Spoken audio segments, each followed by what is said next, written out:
የአማራ ክልል ገቢዎች ቢሮ በ2018 በጀት ዓመት ከ100 ቢሊዮን ብር በላይ ለመሰብሰብ ማቀዱን አሳውቋል። ቢሮ ባለፈው በጀት ዓመት 67 ቢሊዮን ብር መሰብሰቡን የገለጹት የአማራ ክልል ገቢዎች ቢሮ ኃላፊ ዶክተር መንገሻ ፋንታው በተያዘው በጀት ዓመትም 100 ቢሊዮን ብር ለመሰብሰብ መታቀዱን ጠቁመዋል። ለዚህም የገቢ ግብር አሰባሰብ ሂደትን ዲጂታል መር የማድረግ ስራዎች እየተሰሩ መሆናቸውን ገልጸው ለዚህ መዳረሻነትም ከኤምፔሳ ኢትዮጵያ ጋር በጋራ ለመስራት ከስምምነት ላይ መድረሳቸውን ጠቁመዋል።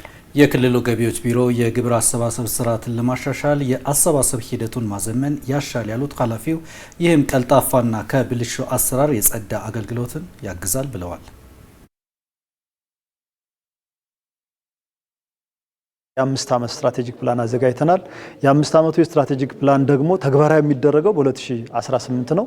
እሱ ጋር አብሮ ሊሄድ የሚችል ገቢ ወደ 100.37 ቢሊዮን አቅደን አሁን አፈጻጸማችን ወደ 60% እየደረስን ያለ ነው። ከዚህ በላይ ለመሰብሰብና የክልሉ ሕዝብ የሚፈልገውን ልማት የሚደግፍ የልማት ፋይናንስ እየሰበሰብን ያለ ነው። በዚህ መንገድ አንዱ ማሳለጫ የሚሆነው ከፋይናንስ ተቋማት ጋር የምናደርገው አግሪመንት ነውና ዛሬ ከሳፋሪኮም ኤምፔሳ ኢትዮጵያ ጋራ የስምምነት ውል ፈርመናል። ይሄ ደግሞ ገቢ አሰባሰባችንን አሁን የምናደርገውን የአሰባሰብ ሂደታችንን በላቀ ደረጃ ከፍ ያደርገዋል ብለን እናስባለን። የኤምፔሳ ኢትዮጵያ ተወካይ ጌታቸው መንግስቴ በበኩላቸው ኤምፔሳ አካታች የዲጂታል ፋይናንስ ስርዓትን በማስፋት በተለያዩ የመንግስት ተቋማት ተደራሽ ለማድረግና ዜጎች ምቹና ቀልጣፋ የዲጂታል ፋይናንስ አገልግሎት ተጠቃሚ እንዲሆኑ ለማስቻል ያለውን ቁርጠኝነት ገልጸዋል። በዛሬው ዕለት ከአማራ ገቢዎች ቢሮ ጋር የተደረሰው ስምምነትም የዚሁ ጉዞ አካል መሆኑንም ጠቁመዋል።